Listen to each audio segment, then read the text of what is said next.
What is good, YouTube? Don't forget to smash the like button on the video, subscribe to the channel and hit that notification bell. For today's video, I'm going to be giving you a few tips on how to get gold or diamond camos within Cold War quite quickly, letting you know which game modes you need to be playing and how you need to be playing. Without further ado, let's get straight into the video, giving you the best tips in order to complete gold or diamond camos for Cold War. So in order to get gold guns in Cold War, you will need to complete a series of challenges which you'll now be able to see on screen. In order to get diamond weapons in Cold War, you will need to complete the weapons in gold. So for an example here, when the game was released, the game did have 5 assault rifles. So as long as you get 5 assault rifles in gold, you'll be able to get a diamond camo for this.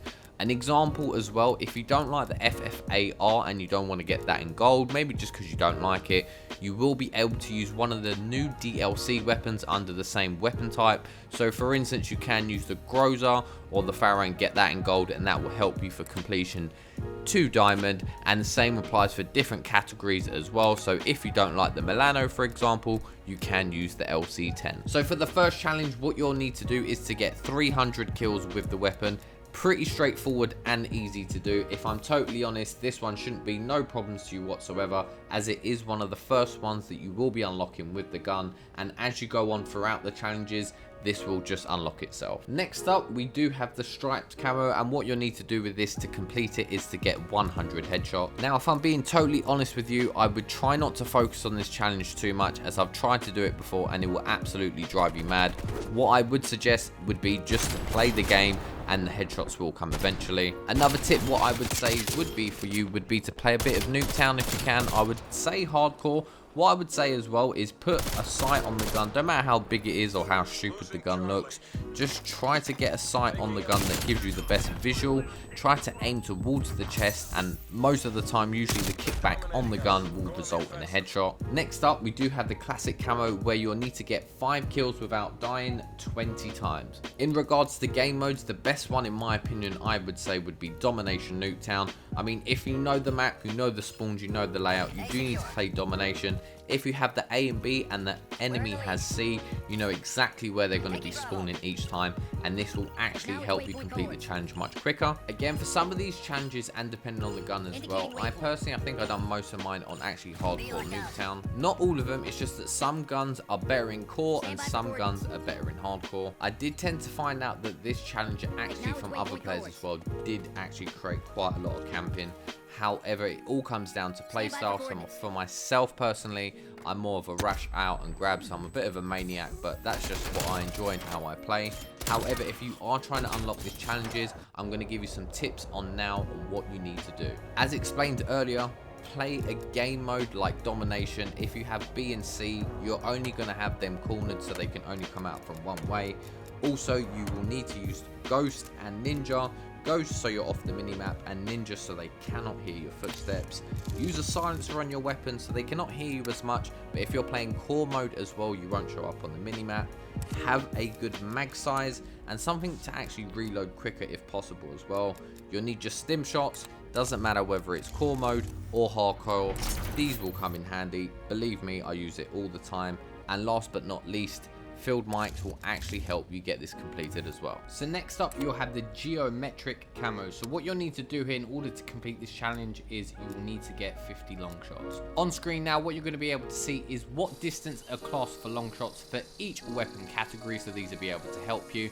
Another helpful tip that I will give to you is, if you're not too sure what distance you are, if you are on console, I'm not too sure what it is on PC, but if you use the left D-pad, usually it will come up with a danger symbol, for example, or it will mark an enemy. However, using this is a good indication to know if you're actually at a long shot. Also, for me personally, I did find that Nuketown was the best for this.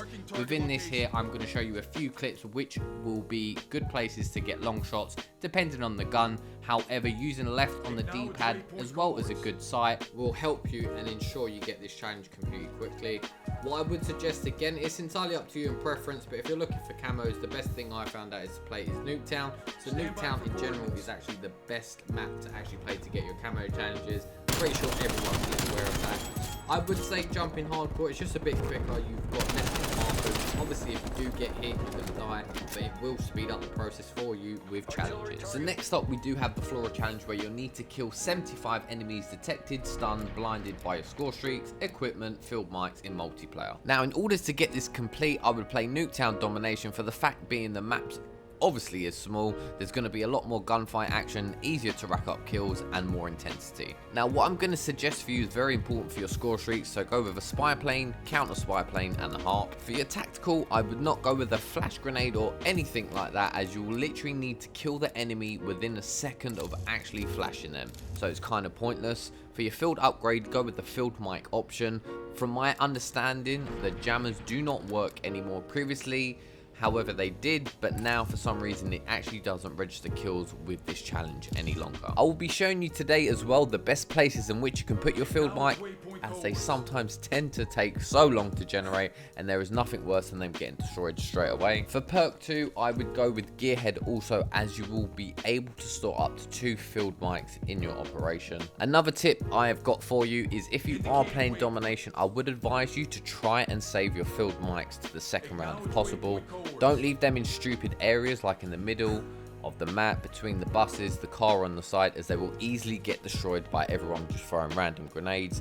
Put them in these places, and this is the best place, as they will most likely cover the middle of the map where most of the action is taking place. Next up, we have the science camo, where you'll need to shoot and kill 50 enemies taking cover from you in multiplayer. So for this one as well, you pretty much just got to pray on the opposition that they're camping. So as long as they're hiding behind something, whether it's a car, window, you can see their head through the window, this will actually count towards it. But this is not like one of those challenges where you can just go out and do it like the Bloodthirsties. You literally have to be patient with this one. It will come eventually. What I'm going to do now, so I'm going to show you a few spaces and spots where you'll be able to complete this challenge. Again, you can do it in hardcore, you can do it in core. The thing with hardcore is obviously you're going to die straight away, but if you actually get the shot off on someone, you can actually complete this challenge quickly. So this one, I just want to bring it up to you, so you'll only see this sofa here near B if you are playing domination. If you are playing any other game modes, this will not show. However, on screen now, I'm going to show you a few spots in which you can do in order to complete this challenge. Also, what I would suggest to you is, don't worry what gun you're using, how stupid the gun looks. Just get a big sight on the gun. Just ensure that you can actually get the kills, especially if you're playing hardcore. Complete the challenge, get it out the way, move on to the next one. And that's all for today's video, people. Let me know down below in the comment section how these tips work for you. What's the one that you find the most annoying? How is your grind going for the gold, diamond guns, or even dark matter, dark ether? I can't keep up anymore. I hope you're all well and keeping safe. Take care, stay safe, and until next time, peace.